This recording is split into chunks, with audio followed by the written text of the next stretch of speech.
أعوذ بالله من الشيطان اللعين الرجيم بسم الله الرحمن الرحيم الحمد لله رب العالمين والصلاة والسلام على النبي الكريم وعلى آله الطيبين الطاهرين المعصومين المنتجبين ولعنة الله على أعدائهم من الآن إلى قيام يوم الدين آمين يا رب العالمين.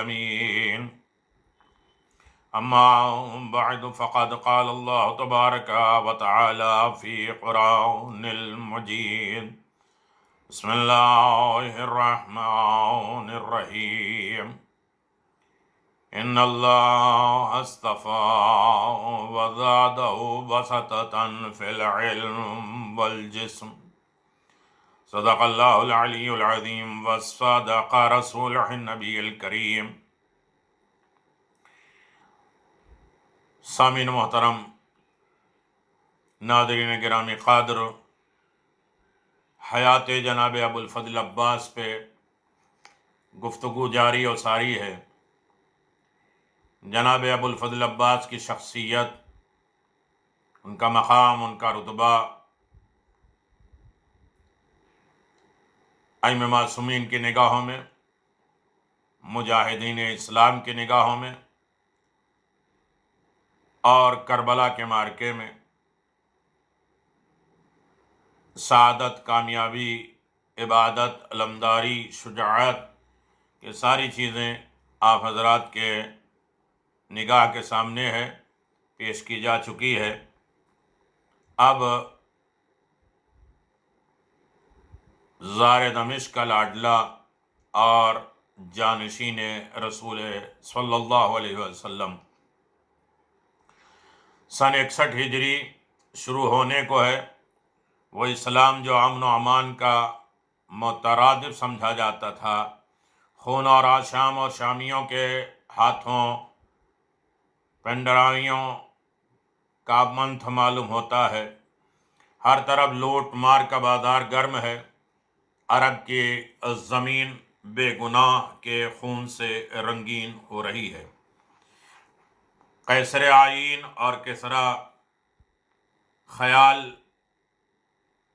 خیال لوگ رسول اسلام صلی اللہ علیہ وسلم کی جانشینی کا دعویٰ کر رہے ہیں. دمشق کا لاڈلا فرزند اسلام کو اپنے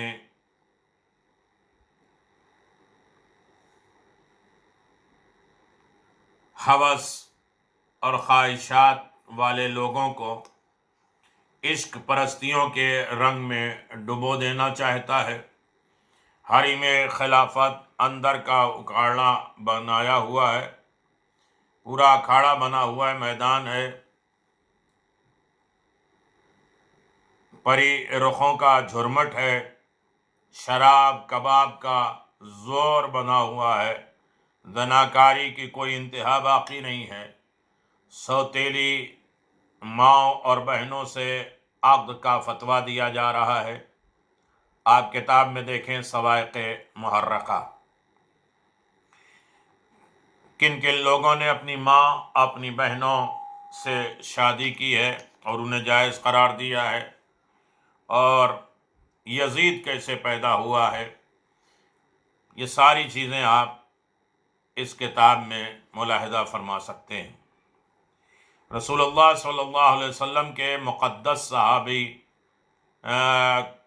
کچھ تو سفر آخرت کر چکے ہیں، کچھ اس دنیا سے چلے گئے ہیں، کچھ کنج عافیت میں اپنی عزت کو سنبھالے بیٹھے ہیں، اور مسلمانوں کا خلیفہ سرد رومی شاہدوں کے جھرمٹ میں تخت خلافت پہ جلوہ افغان ہے. شراب آلود لبوں سے نکلی ہوئی بات قانون الہی سمجھی جا رہی ہے، اور شرابی آنکھوں کے اشارے حدیث کے مترادف بنے ہوئے ہیں. دمشق مرکز خلافت ہے. اسلام کی تازہ تہذیب روم اور ایران کے تمدن سے بدل چکی ہے۔ اس حریم خلافت کی تقلید میں اب ہر گھر عشرت کدہ بنا ہوا ہے۔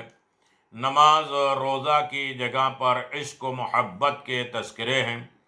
اذان اور اقامت کی جگہ نازنین کے آتشیوں رخساروں کے بوسوں کی آوازوں نے لے لی ہے۔ رات صرف اس لیے ہوتی ہے کہ اسلام کے خلیفہ یزید اور اس کے متوسلین نام نہاد مسلمانوں کے چشم و دہن کو شراب شیرات سے لطف اندوز ہونے کا موقع دیا، اور صبح صرف اس لیے کہ ان کی خمار آلود آنکھوں کو کسی بے گناہ کے رقص سے مذبوحانہ کا نظارہ کر دے۔ دنیا رسول عربی صلی اللہ علیہ وسلم کے کلمہ پڑھنے کی ترک زانیوں سے پریشان ہے۔ امن پسند شہریوں پر سے زندگی تنگ ہو رہا ہے۔ ملکوں کی دولت سمٹ سمٹ کر دارالخلافہ میں جمع ہو رہی ہے۔ جفاکش حقانوں اور محنتی تاجر کی گاڑھی کمائی دولت اسلام کے سود بہبود کے بجائے چند رند مشرب اور چند شرابی لوگوں کی عیاشیوں کے لیے وقف ہو رہی ہے۔ ایمان جیسی گراں جنس کا سودا چند درہم میں کیا جا رہا ہے۔ جو اس قیمت پر راضی نہیں ہوتے ان کے لیے زہر تلوار کا پرانا منتر تیار ہے۔ مسجدیں ویران ہیں، میکدہ کی رونقیں بڑھ رہی ہیں۔ خدا پرستی کی جگہ شاہد پرستی خوشامد پرستی لی جا رہی ہے۔ لوگ رسول اللہ صلی اللہ علیہ وسلم کی سنت کو فراموش کر چکے ہیں۔ علمی محفلیں برباد ہو چکی ہیں۔ کفر کی مٹی ہوئی سنت زندہ کی جا رہی ہے۔ کفر کی مٹی ہوئی جو سنتیں ہیں وہ زندہ کی جا رہی ہیں، اور علمی محفلیں برباد ہو چکی ہیں، اور ہندسہ اور سمیہ کی یاد میں دمشق کی گلی کوچے عیاشی سے بھرے ہوئے ہیں۔ غرض کہ جب اسلام کے مقدس تعلیم اس طرح تباہ ہونے لگی، جب دور جہالت نے پلٹ آنے کی دھمکی دینی شروع کر دی، جب پیکر اسلام میں قیصر و کسریٰ کی روح نے داخل ہونے کی کوششیں کی، جب جاہ و جلال مال و منال کے نقشے نے مسلمانوں کو حواس باختہ کر دیا، جب اسلامی فتوحات کے بڑھتے ہوئے سیلاب نے دنیا میں آگ لگانا چاہی، جب جہاد دفاعی حد سے گزر کر جنگ زرگری کی شکل اختیار کر گیا، جب رسول اللہ صلی اللہ علیہ وآلہ وسلم کے لب و لیوان نے محبت اور مساوات کا سبق فراموش کر دیا، جب قبیلہ پرستی عربیت اور عجمیت کے امتیاز پر نئی زندگی کی کروٹ لینے لگی، جب مذہب کی آڑ میں ذاتی مفاد کا شکار کھیلا جانے لگا، جب شاہد پرستی کی ہلاکت آفرین سیلاب نے مسلمانوں کو مانی اور مذوق کا پیروکار بنا دیا، جب عیش و عشرت کی افراط نے ان کی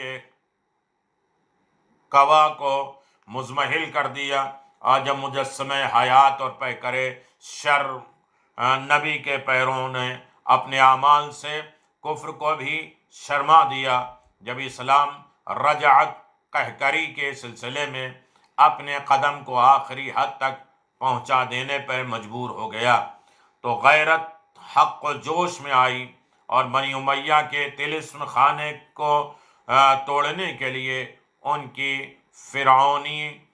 فرعون سامانیوں کو خاک میں ملانے کے لیے یزید کے دین ابو لہوسی میں ضرب کاری لگانے کے لیے نبی عربی صلی اللہ علیہ وسلم کے گھر سے تاجدار انسانیت اور حضرت امام حسین علیہ السلام کو ظاہر کیا، جن کی قسمت میں ازل سے انقلاب آفرین لکھی ہوئی تھی، جو تاریخ عالم میں اپنی آپ نظیر تھی، اور ان کا علمدار عباس ایسے بہادر کو بنایا جائے جس کے لیے حسین ابن علی خود فرماتے ہیں بے نفسی انتا، میری جان تجھ پر قربان ہو جائے۔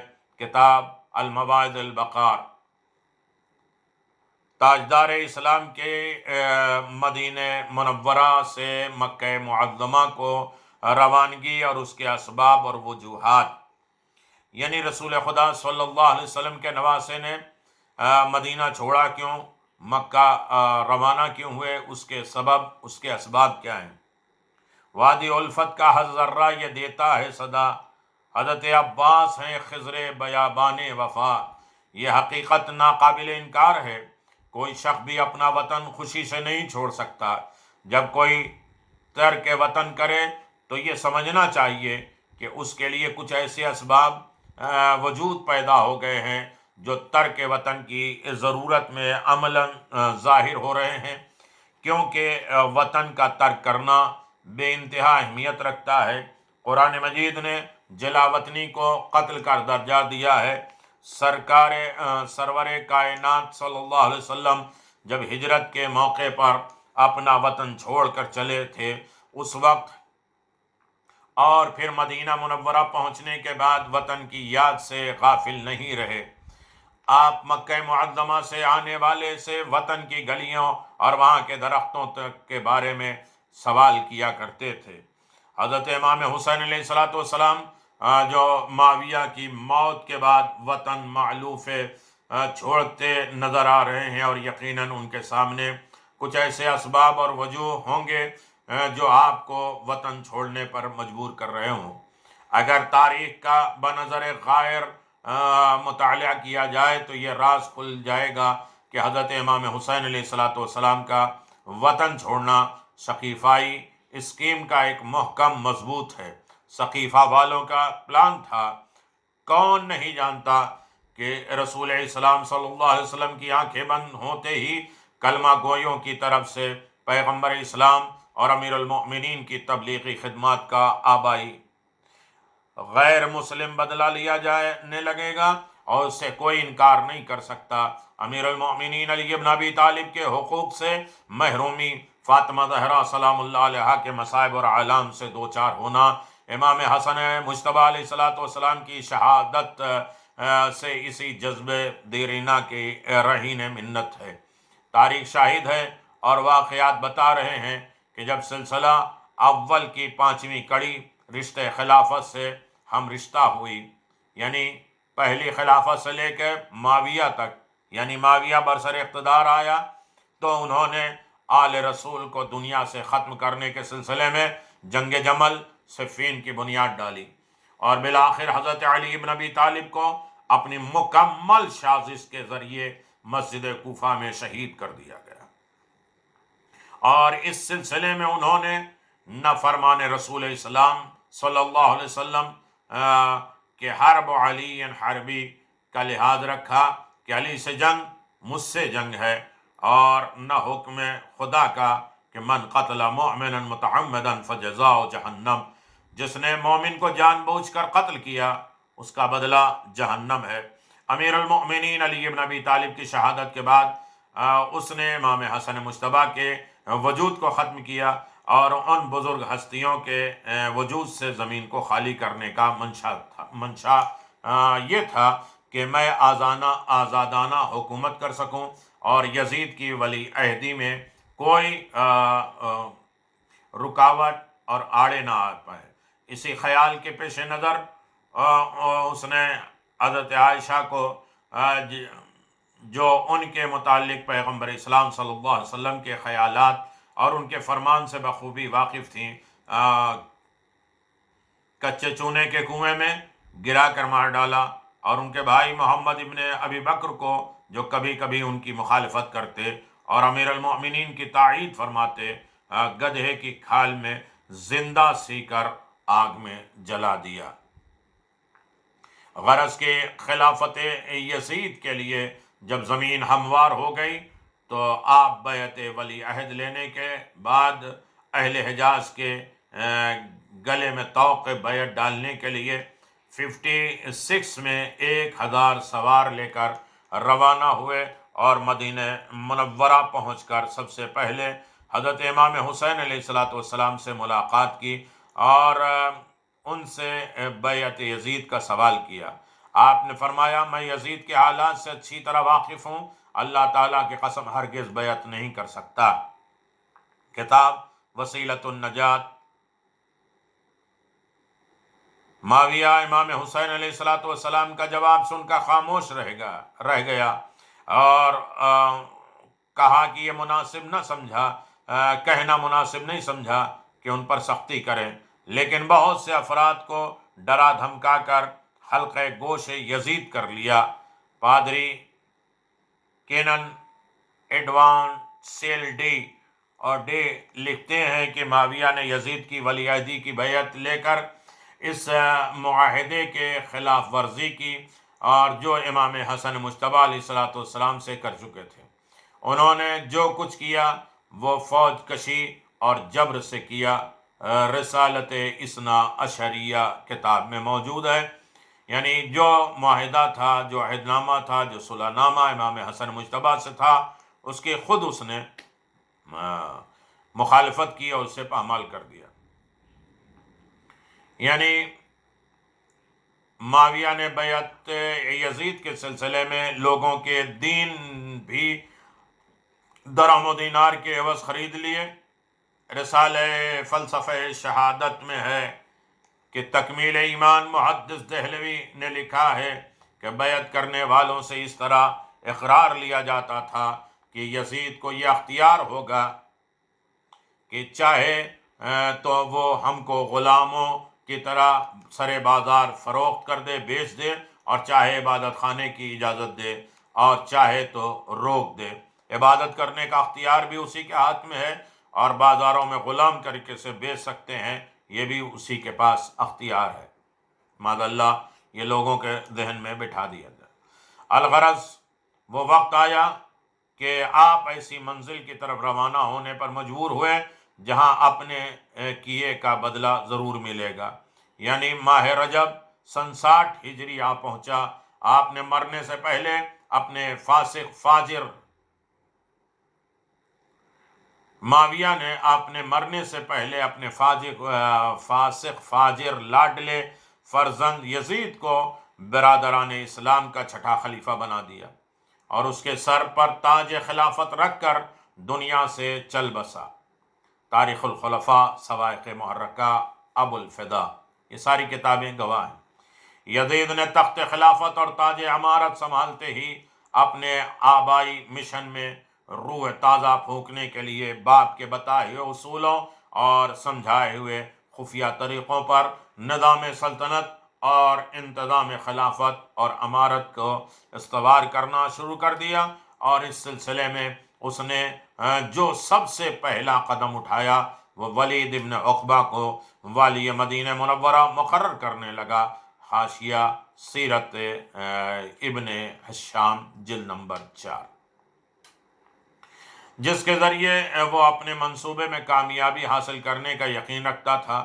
ولید کو والی مدینہ منورہ بنانے کے فوراً بعد اس مقصد کے لیے ایک لیٹر لکھا، خط لکھا کہ انا یاخذ لہ البیعۃ عن الحسین، کہ میرے لیے حسین سے بیعت لے لو، وسیلۃ النجات اور ارجع المطالب میں یہ باتیں درج ہیں۔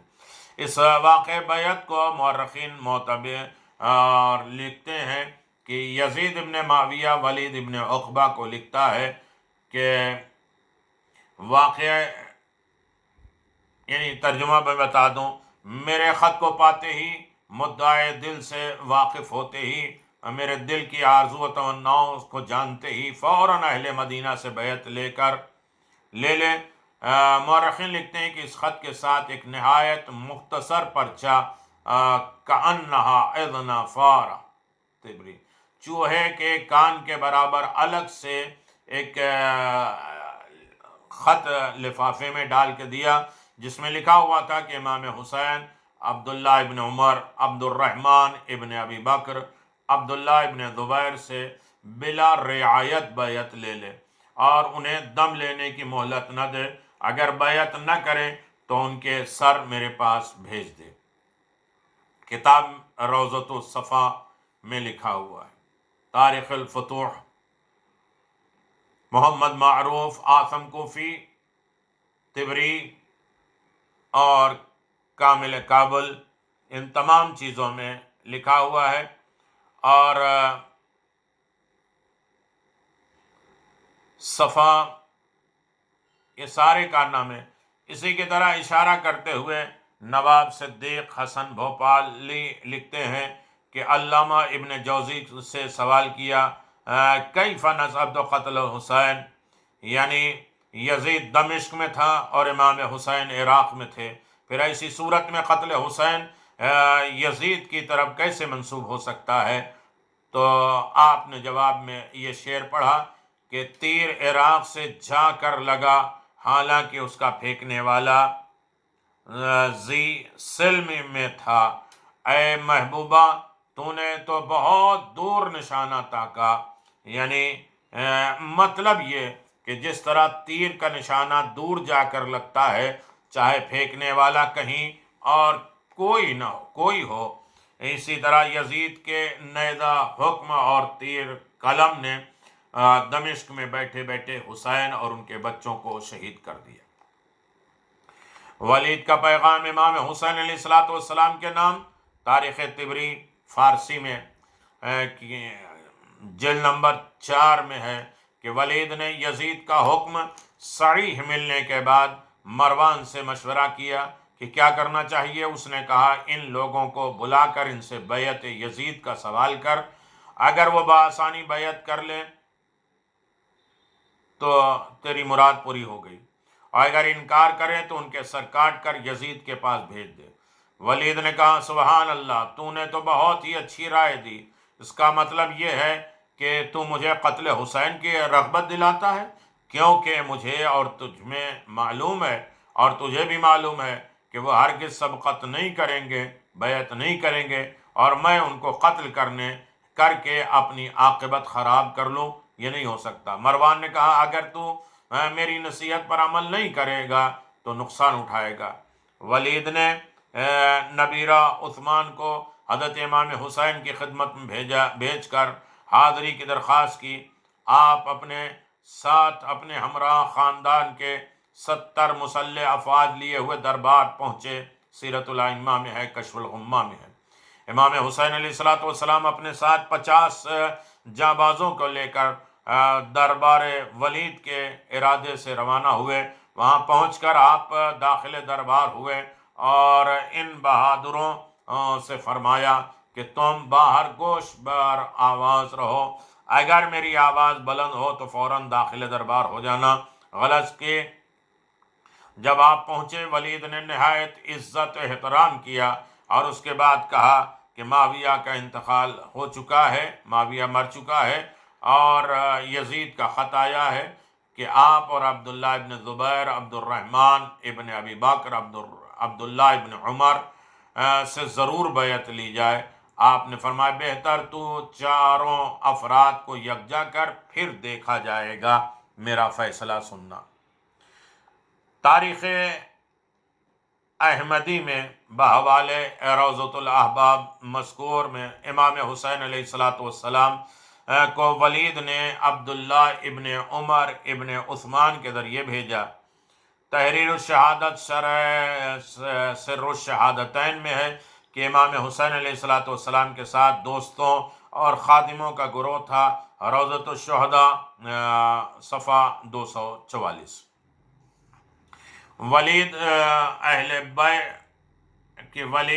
اہل بیت تھا، کہا جاتا ہے کہ محب اہل بیت تھا، اور اہل بیت علیہ السلام سے اسے لگاؤ اور محبت تھی۔ اس نے حکم یزید پانے کے بعد مروان سے مشورہ کیا اور اس نے کہا کہ ان لوگوں کو اپنے دربار میں طلب کر کے اور ان سے بیعت کا سوال کروں، اگر انکار کریں تو ان کا سر کاٹ کر یزید کے پاس بھیج دو۔ الغرض ولید کا پیغام امام حسین علیہ السلام کو پہنچ گیا اور آپ نے عصا مبارک حضور سرور کائنات صلی اللہ علیہ وسلم دست حق پرستی میں لیا اور اپنے ہمراہ 30